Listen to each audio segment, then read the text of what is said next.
महाकुंभ सबसे पहली बार कब और क्यों लगा था? कुंभ से जुड़े ये रहस्य नहीं जानते होंगे आप। महाकुंभ करोड़ों श्रद्धालुओं की आस्था का प्रतीक है। महाकुंभ सिर्फ एक मेला नहीं है, बल्कि यह आस्था है, परंपरा और हिंदू संस्कृति का संगम है। श्रद्धालुओं के लिए यह एक पवित्र एहसास है, जिसका इंतजार सभी श्रद्धालुओं को बेसब्री से रहता है।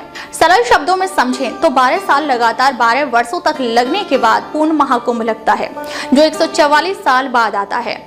महाकुंभ का आयोजन इस बार प्रयागराज में हो रहा है। इस बार महाकुंभ में क्या कुछ खास होने वाला है, इसके बारे में तो आप सभी जानते ही होंगे, लेकिन क्या आप जानते हैं महाकुंभ का इतिहास वर्षों पुराना है। महाकुंभ से जुड़े कई ऐसे रहस्य हमारे ग्रंथों में छिपे हुए हैं, जिन्हें उजागर करना जरूरी है। तो आइए जानते हैं महाकुंभ से जुड़े कुछ रहस्य, साथ ही जानते हैं कब और कहां सबसे पहले हुआ था महाकुंभ का आयोजन, कब और कहां लगा था सबसे पहले महाकुंभ। कुछ ग्रंथों में उल्लेख है कि सतयुग से ही इस मेले का आयोजन किया जा रहा है। हालांकि किसी भी पुराण में विस्तार से इसके बारे में कुछ नहीं बताया गया है कि कब और कहां हुआ, यह अस्पष्ट है। कितना पुराना है महाकुंभ का इतिहास? कुछ ग्रंथों में बताया गया है कि कुंभ मेला का आयोजन 850 साल से भी ज्यादा पुराना है। आदि शंकराचार्य द्वारा महाकुंभ की शुरुआत की गई थी। कुछ कथाओं में बताया गया है कि कुंभ का आयोजन समुद्र मंथन के बाद से ही किया जा रहा है, जबकि कुछ विद्वानों का कहना है कि गुप्त काल के दौरान से ही इसकी शुरुआत हुई थी, लेकिन सम्राट हर्षवर्धन से इसके प्रमाण देखने को मिलते हैं। इसी के बाद शंकराचार्य और उनके शिष्यों द्वारा सन्यासी अखाड़ों के लिए संगम तट पर शाही स्नान की व्यवस्था की गई थी। कुंभ मेले के आयोजन को लेकर मान्यता।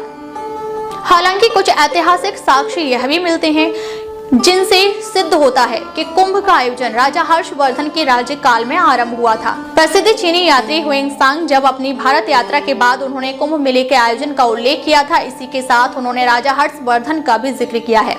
उनके दयालु स्वभाव के बारे में भी उन्होंने जिक्र किया था। हुएंसांग ने कहा था कि राजा हर्षवर्धन लगभग हर 5 साल में नदियों के संगम पर एक बड़ा आयोजन करते थे, जिसमें वे अपना पूरा कोष गरीबों और धार्मिक लोगों को दान में दिया करते थे।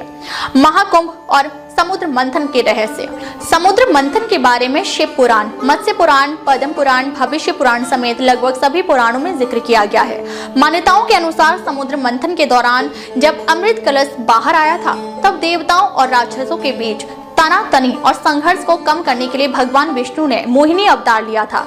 इसके बाद जब देवताओं और राक्षसों के बीच संघर्ष काफी ज्यादा बढ़ गया, तो इन्होंने इंद्रदेव के पुत्र जयंत को यह अमृत कलश सौंप दिया गया। जयंत कौवे के रूप धारण कर राक्षसों से अमृत कलश को छीनकर उड़ चले थे।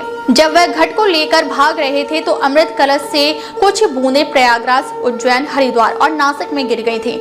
जहां जहां अमृत कलश की बूंदें गिरी, वहां वहां कुंभ मेला का आयोजन किया जाता है। कुंभ से जुड़े अन्य रहस्य।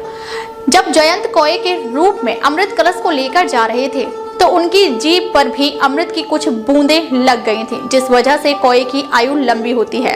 ऐसा कहा जाता है कि कौवा जब भी मरता है तो दुर्घटना में उसकी मृत्यु होती है। अमृत कलश लेकर जब जयंत भाग रहे थे, तो कुछ बूंदें प्रयाग, उज्जैन, हरिद्वार और नासिक में अमृत की बूंदें गिरी थी, इसलिए यहाँ कुंभ किया जाता है। इसके अलावा अमृत की कुछ बूंदें दूर्वा घास पर गिर गई थी, जिस वजह से दूर्वा को पवित्र माना जाता है और सर्वप्रथम पूजनीय देवता गणेश जी को अर्पित किया जाता है। क्यों सिर्फ प्रयागराज में ही लगता है महाकुंभ? प्रयागराज में लगने वाले महाकुंभ का महत्व अधिक माना गया है। दरअसल यहाँ 3 पवित्र नदियां गंगा, यमुना और सरस्वती का संगम है, जिस वजह से यह स्थान अन्य जगहों की तुलना में अधिक महत्वपूर्ण है। बता दें कि सरस्वती नदी लुप्त हो चुकी है, लेकिन वह धरती का धरातल में आज भी बहती है।